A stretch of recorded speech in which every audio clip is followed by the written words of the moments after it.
Welcome to the Sarpy County Board of Equalization meeting. Today is October 4th, 2022. It's 3 o'clock. The Nebraska Open Meeting Act rules are on the north wall of the boardroom, and we'll hold the meeting in accordance with those. We have all 5 commissioners present today, along with our County Administrator, Dan Hoynes. Representing our Clerk and Register of Deeds is Desiree McCuskey. Or something similar. Close. Makowski, Close enough. There you whatever. go. Makowski, right? Yep, you got it. Shack. 7 times the charm, Don. Give me 5 minutes to spike the football in the end zone here. I'm so sorry. I don't know why. You know, I could never be an actor. I get stage fright. That's all it is. It's okay. All right. Well, welcome, and thank you for being here. Also in the audience today is our county assessor, Dan Pittman, and our county treasurer, Trace, also known as Travis in some circles, Jones. So if you would, please silence your cell phone and let's stand for the Pledge of Allegiance. I pledge allegiance to the flag of the United States of America and to the republic for which it stands, one nation, under God, indivisible, with liberty and justice for all.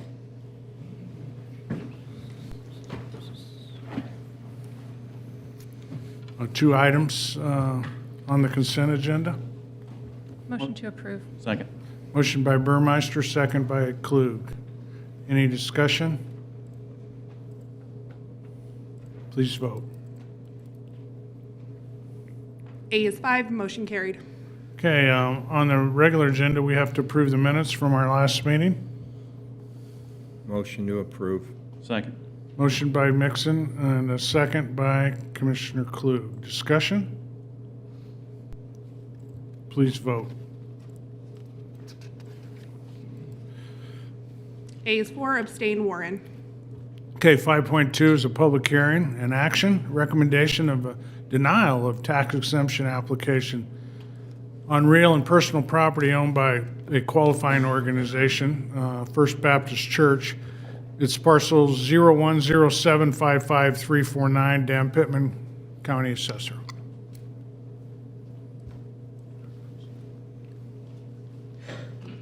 Good afternoon. This one's a denial because of the date that the exemption was filed. There's a cutoff of July 1 for items that were converted to exempt use after January 1st.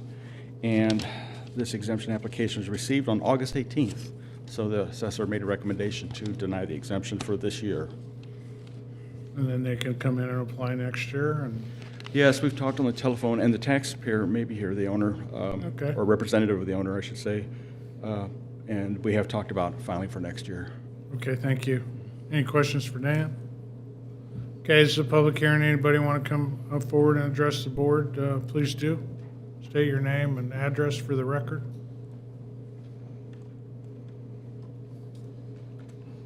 Yeah, Heath Bartlett, representative of First Baptist Church that owns that property.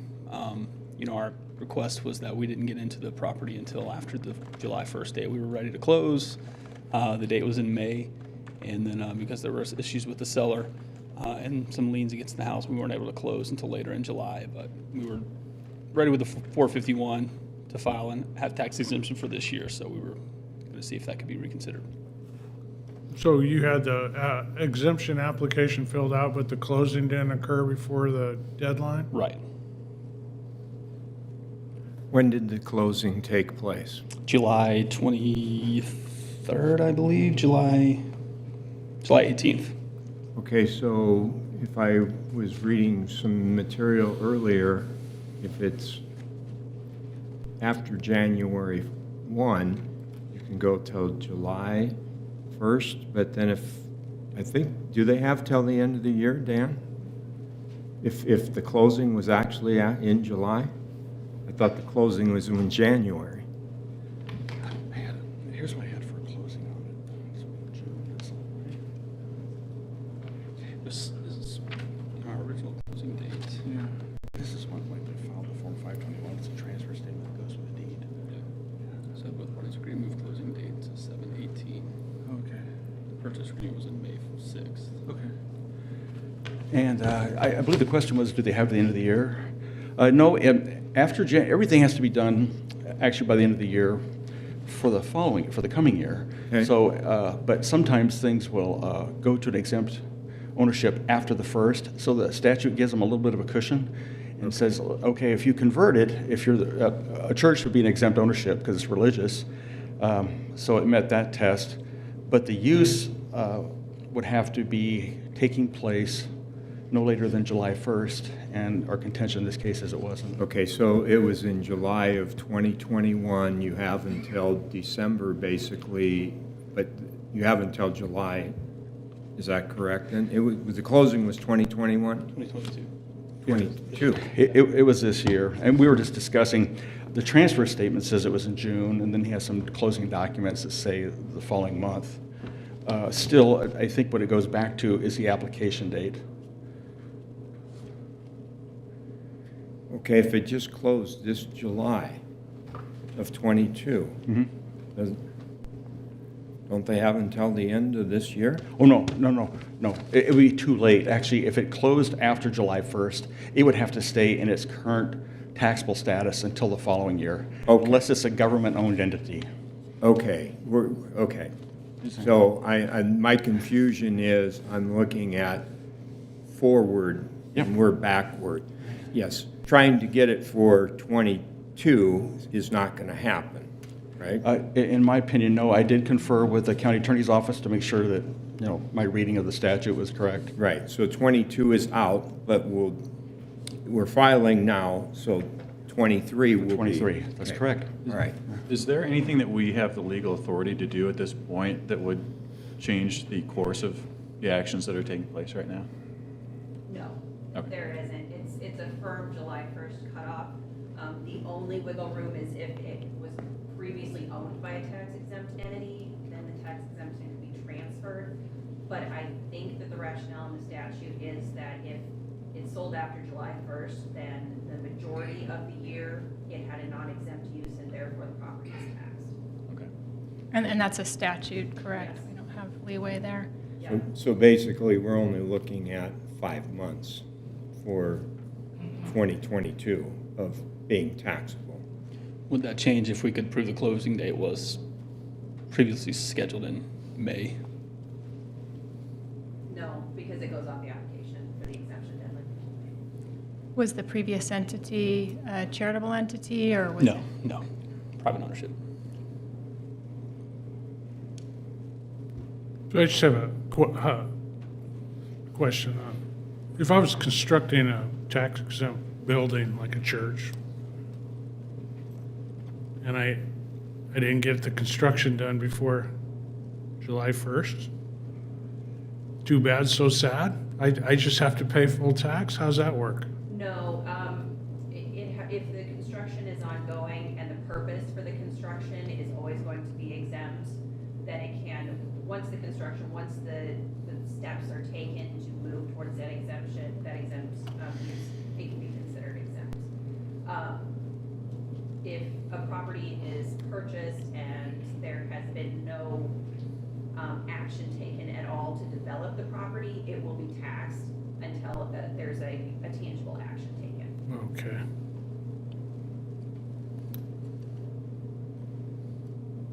Okay. Any other questions? No questions, just a comment, stupid rule. Rules are made by government to serve government. So if it'd been a government purchase, oh yeah, you qualify. Yeah, it's wrong, but I don't have to vote for it. I'll still vote in your favor.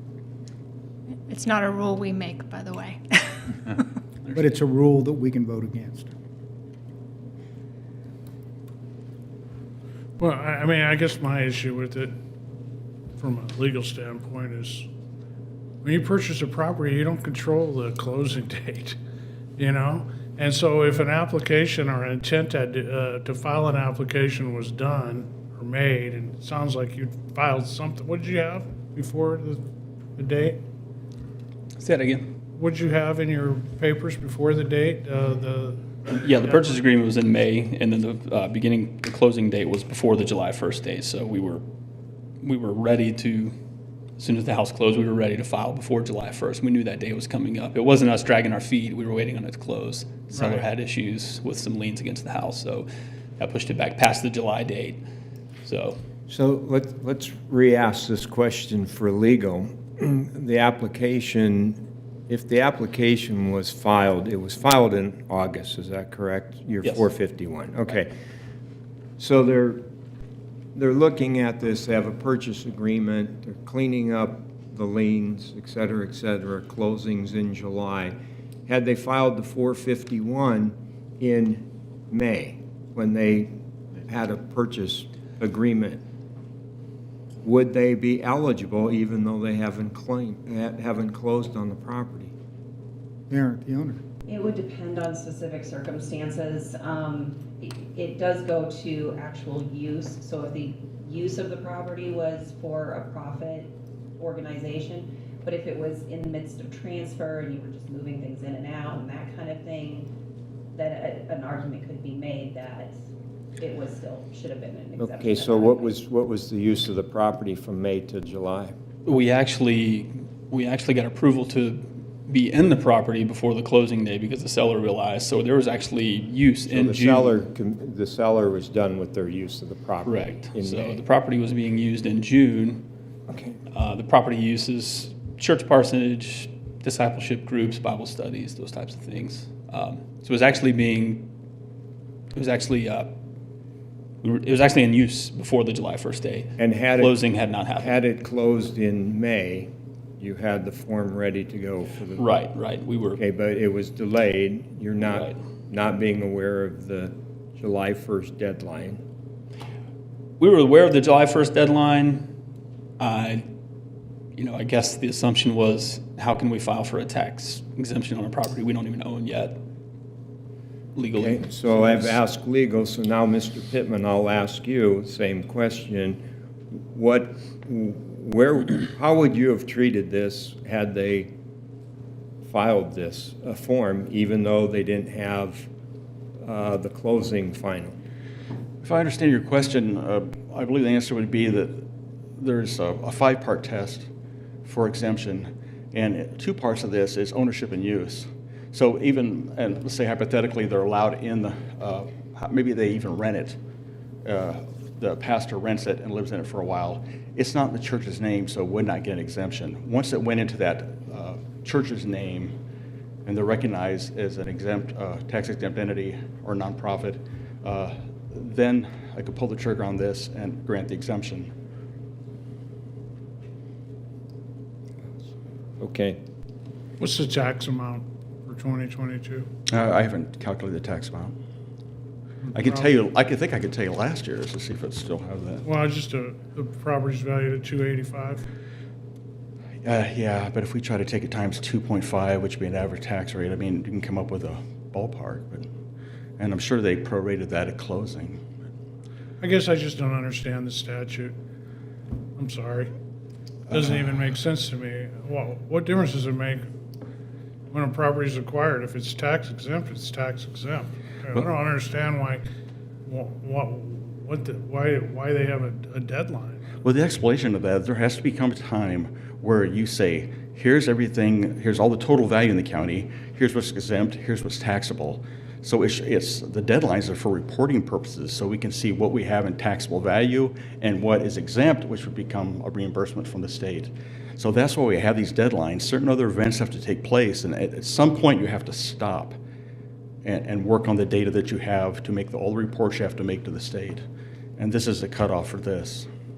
Now, the difference in the government-owned one, say if the city of Papillion had taken over, and legal will correct me if I'm wrong about this, but City of Papillion, if they took something over before levy date, they can get an exemption. So if the City of Papillion had taken over this property for public use, as long as it's before levy date, because there's no lien on the property yet, that it could be exempt. It's not so with non-government entities. It just seems blatantly unfair to me. Well, I mean, I'm sorry, and I'm not criticizing you, Mr. Pittman. You don't write the laws. Oh, I know you're not But criticizing me. Maybe I've just worked with it too long because it seems to be quite crystal I think clear it's to me. blatantly unfair. Yeah.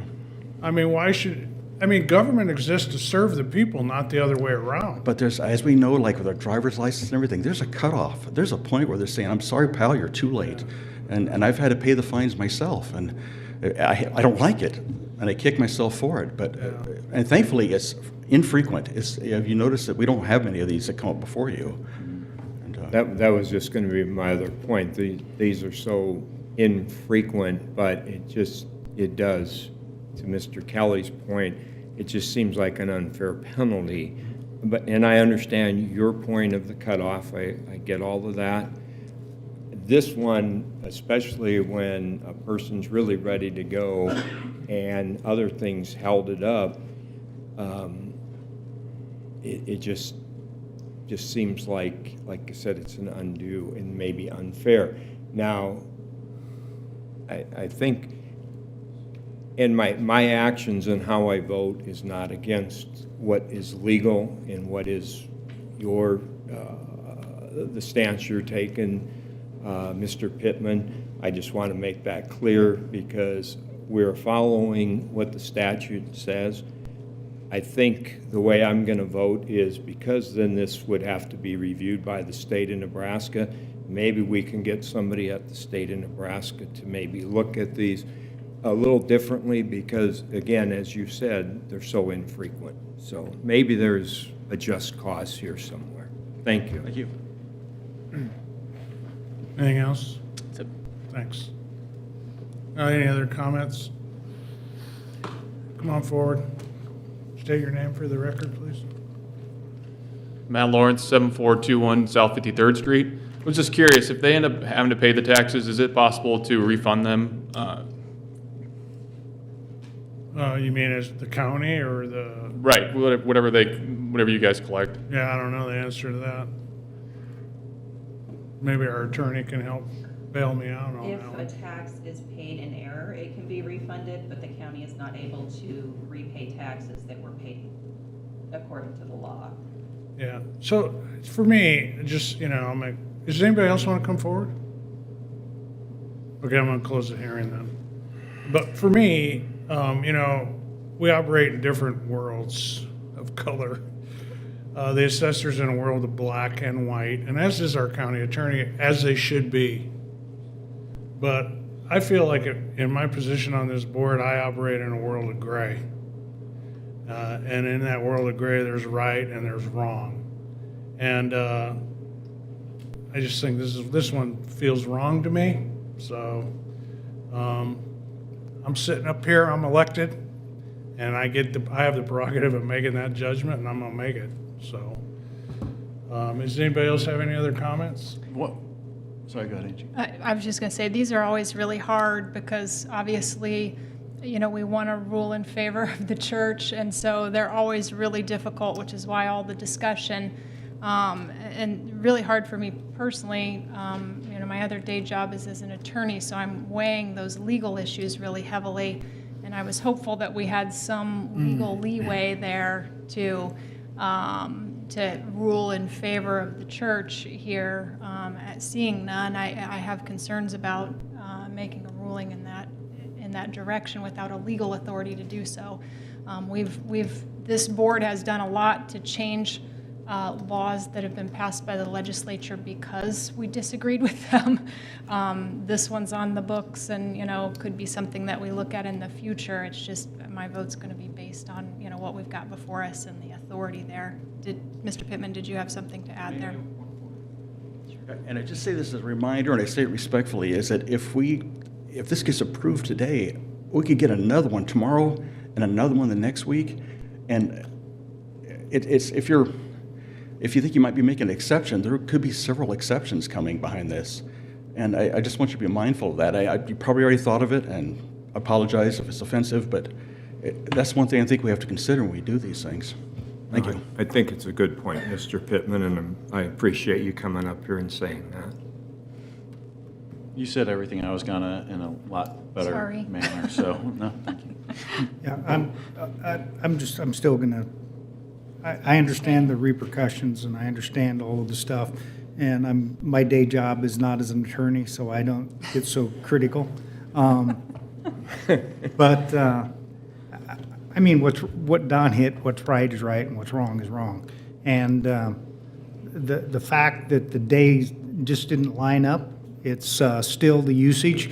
And if we did not have an opportunity to speak into this, then why does it even come to us? And so if I'm given a choice to make a decision, that I'll do. So, Okay, motion. Motion to approve. Second. Okay, I have a motion by Commissioner Klug and a second by Commissioner Burmeister to accept the recommendation of denial of tax exemption. Is that right? Okay. Any further comments or questions? Please vote.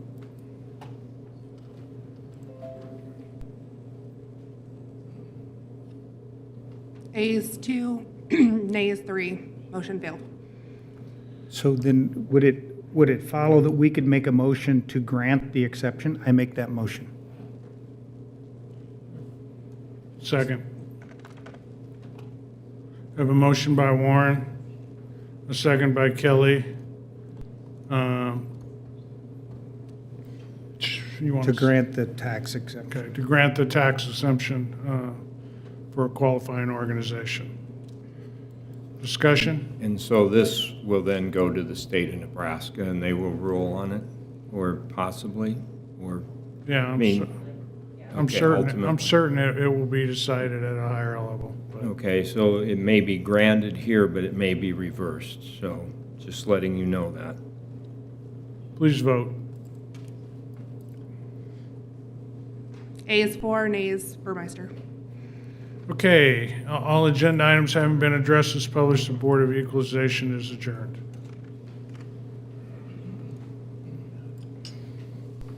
Ready, Desiree? Yep. Okay, welcome to the Board of Commissioners meeting. Today's October 4th, 2022. It's 3:22 p.m. Nebraska open meeting rules are on the wall. All 5 commissioners, our county administrator, and Desiree from the county clerk's office are present. Commissioners' comments. I have none, thanks. No comments.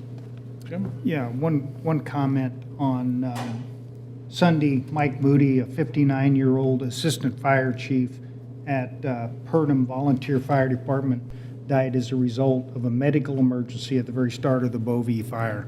I'd just like to remember him, thank him for his service, and remember his family at this time of loss. Thank you. Gary? None? Reminder, no meeting next week, holiday.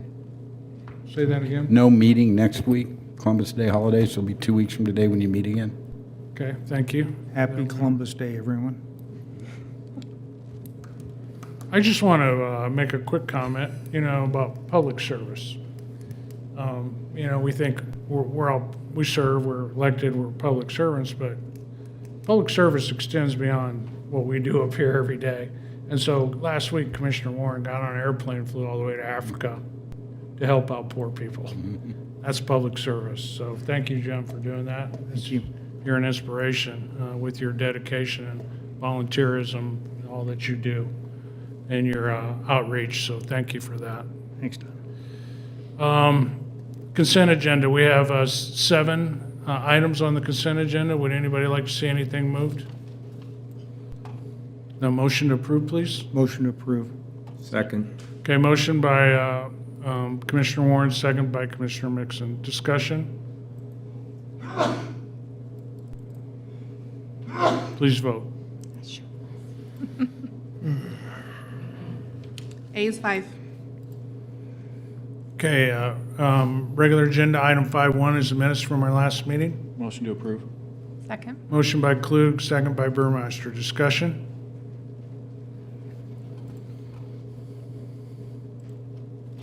Please vote.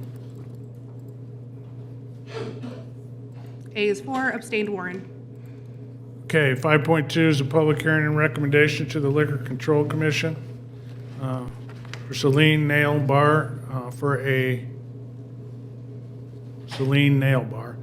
class 1 beer, wine, distilled spirits on sale. Only liquor license for business at 10717 Virginia Plaza, Suite 101 125 La Vista. Lawrence Tran. Hi, Lawrence. My name is Duke Tran. I hi, am the Luke. attorney for the applicant. Okay, My address is 10685 Bedford Avenue, number 114, Omaha, Nebraska 68134, appearing on behalf of the applicant. okay. I'm thank here to you. answer any questions you may have. Questions for Mr. Tran? No? So I can get my nails done and have a glass of wine? That's the intent of the business. So Okay. you don't have, while you're waiting, you can have some beer or wine. Yeah, don't Then they tell- don't lose their client to another business. Geez, I might take him up on that. Yeah, Thank you. sounds intriguing, actually. All right, it's a public hearing. Anybody else want to address the board on this? Okay, thank you for coming in, Mr. Tran. Okay, I'll close the hearing and take a motion. Motion to approve. Second. Motion by Klug, second by Commissioner Burmeister. Please vote. Ayes 5, motion carried. Okay, 5.3 is Resolution 267, Eighth Amendment to Agreement previously approved in Resolution 2013-2009 for our Correctional Healthcare Company, LLC, for inmate healthcare services for our correctional center.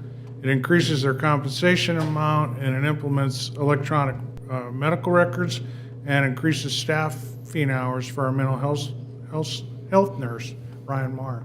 Good afternoon, Commissioners. We anticipated this increase in our FY23 budget. The Department of Corrections needs to amend their contract to improve our mental health and medical services. The CPI adjustment is just base compensation increases so our correctional healthcare companies can stay competitive with their nurses, mental health practitioners. The big increase in there is for the increase in the number of hours for a nurse practitioner from 6 to 24. Our nurse practitioner is our primary diagnoser of mental illness for people that are in our facility and also the prescriber. So when she's here 6 hours per week, we're really just kind of triaging our mental health services. So increasing that number of hours to 3 days per week will have a significant and immediate impact on our mental health services. So we'd like to do that. IRMA, the Electronic Medical Records Administration, that will just kind of get us up into the 21st century, get us away from the charting, all those processes, all those inefficiencies that we currently have. This will get us up there. So ask your support and approval of this resolution. I'm happy to answer any questions you may have. 2013, and that's a long time. Yes, yes. They're doing a great job. Thank you, sir. Any other questions or comments? Motion to approve. Okay. Thank you. Second. Motion by Commissioner Warren, second by Commissioner Klug. Discussion? Please vote. Ayes 5, motion carried. Okay, the last item on the regular agenda today is Resolution 270. It's the first amendment to the development agreement with Raven Northbrook LLC. It was previously approved in 2020 by Resolution 54. This contributes funds toward the cost of road improvements for additional portions of 156th Street and Fairview Road adjacent property as they were recently purchased. Scott Bovick, Deputy County Administrator.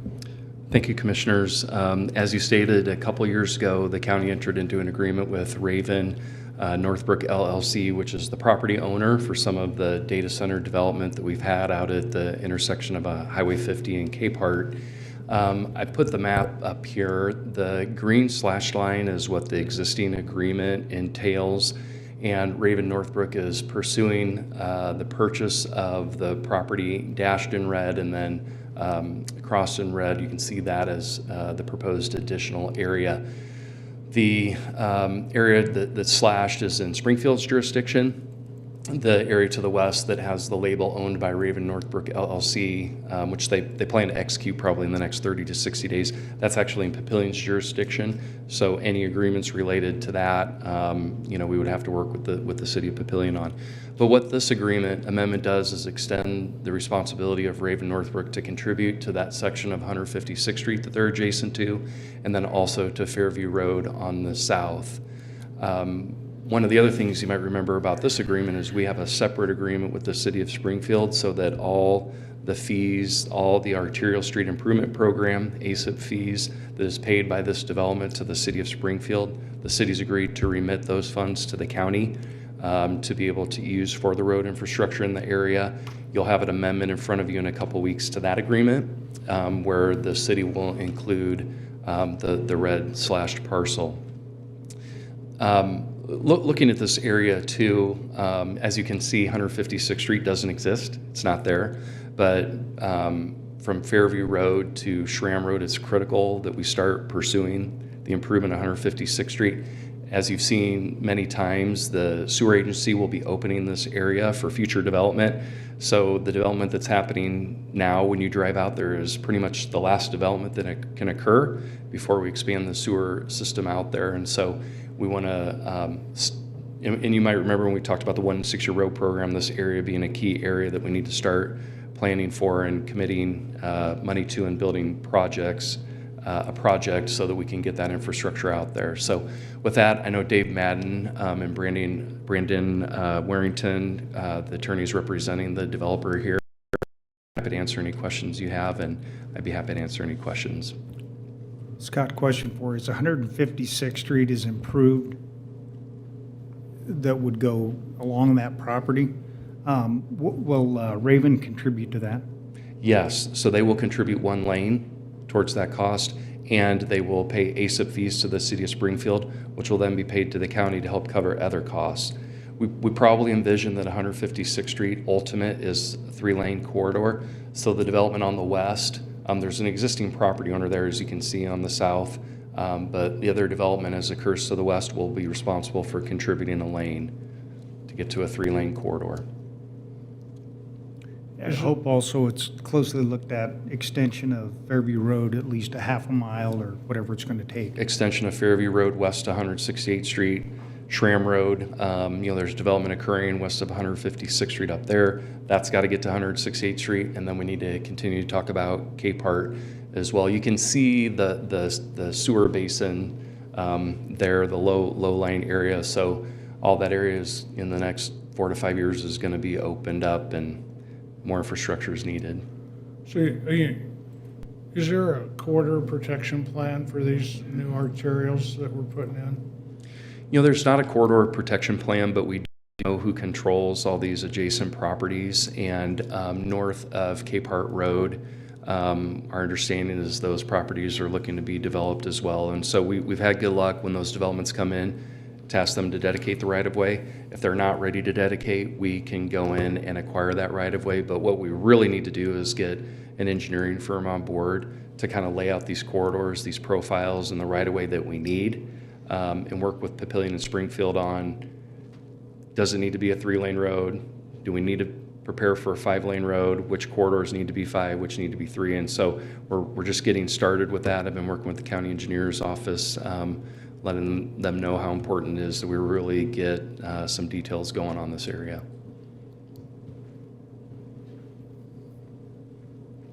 I hope we buy enough right-of-way for 5-lane roads. Highway 50 will be, a major corridor. 168th Street's going to have to be 5 lanes. Highway 50 is going to have a stoplight every 6 blocks. You mark my words. It'll be just like 370 at some point in the future. If all this gets developed, you're adding a couple 100,000 more cars every day on these roads. And so it just seems to me like we always do this. We never buy enough right-of-way. Then we come back, and then it becomes a magnitude of order more expensive. It's always easy to get rid of the right-of-way if it's excess, but it's a lot harder to acquire it when you need it if it's already been encroached upon by development. So. Yeah, and we typically get 100 feet of right-of-way, which you can fit a 5-lane road in there to be safe, 120 feet of right-of-way. But we can work with these developments to make sure we get the adequate right of way. And the other thing that there's a lot of activity out there because these sites are under construction, but what the data centers have told us when the construction's done, which might be a while, there's not a huge amount of traffic there. So it's that balance of what's going to warehouse space, what's going to data center space, just to kind of get and understand the traffic flow. But it requires us to plan for the 168th Street corridor too, because, it's all popping out there. So. Thank you, Scott. Yep. Motion, please. Motion to approve? Second. Motion by Klug, second by Burmeister. Discussion? Please vote.